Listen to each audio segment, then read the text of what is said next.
Hello. So as part of the videos that people have been asking me to record, some people are asking about the inchworms that we do in Pilates. So the inchworms can be broken down into easier options. The inchworms are really good for strengthening your wrists, your shoulders, and your core strength as well. But as we take the weight down onto our hands, it can be quite hard to walk out. And also, if you're tight in your hamstrings, then you'll find it hard to reach the floor. So the whole movement of the inchworm, to start off with, is in Pilates, we keep the core tight, we relax the shoulders, and we roll down. We feel the stretch in the back of our legs. I'm lucky enough I can reach the floor. We then walk the hands out, shoulder width apart directly underneath the shoulders. We then drop the hips, lift the head to feel that stretch into the hip flexors and into the back. Keeping the core tight, we then push the bottom back up high so that your bum's sticking up, and then we walk the hands back, and then we slowly roll back up to standing. So how can we break that down? Well, firstly, if we're rolling down and your stretch is there, then you can bend your knees, reach for the floor, walk the hands out. As you're doing that, we're then going to straighten the legs out, and then we're going to drop the hips if you can. And if you've got tight in your hip flexors, don't worry if you can't fully load down. You can just go to that plank position, and then you can walk back, bend the knees like this, and then slowly extend them as you roll back up. So that's a little bit easier. The other option you can do is start from the floor. So we can go down into this position here. We can take it ourselves up onto our toes, and then we can drop back down to the knees. And you don't have to walk your hands back. We're just taking that weight then into the hands and then dropping the knees back down for a breather.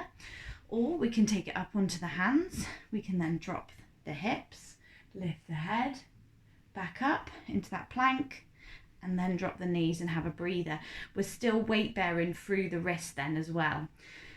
The next option, up onto our toes, core tight, and then we can walk our hands back a little bit, stick the bum up to the ceiling. We get a nice stretch in your hamstrings there, and then we come back underneath the shoulders. Don't go too far out in front, and then you can put your knees down and have a breather, and then go again. So it's up onto the toes, walk the hands back, stick the bum up, so we're in a pike position, coming back down, hands shoulder width apart, drop the knees down. You can then build up onto the toes, walk the hands back, bums in the air, core tight, so you're getting a stretch into your hamstrings there already. Coming back, drop the hips a little bit, depends on your mobility, flexibility in those hip flexors. Lift back up into that plank, and then back down to the knees. So again, we're going up, walking the hands back, bum up in the air, coming back down, drop the hips, lift the head, back into center position, bend the knees. So lots of options there, guys, to make it a little bit easier for you and to start building up to being able to go fully back.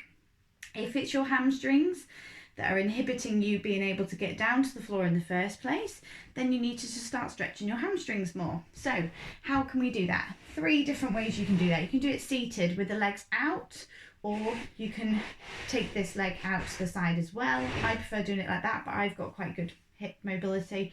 And then we're reaching down towards the toes. So you do 30 to 60 seconds on this side, repeat on the other side. This is a stretch for your hamstring. The other way you can do it is leg onto your back. This one's really good if you've got a bad back, because leaning over sometimes can upset it. So this one's going to be back pain free, leg up in the air. Bring that leg towards you. Hold above or below the knee. Make sure the knee is straight. We're not bending it because that's not stretching the thigh. That's not stretching this muscle here.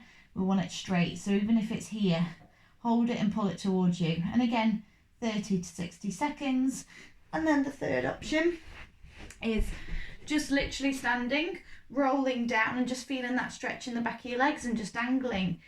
And each time we get a bit looser, you'll be able to get a little bit further and a bit further. And again, legs need to be straight, knees need to be straight. We don't want to lock completely. We've got a very slight bend, but I don't want you to bend, because otherwise this muscle here is not being stretched, but there it is.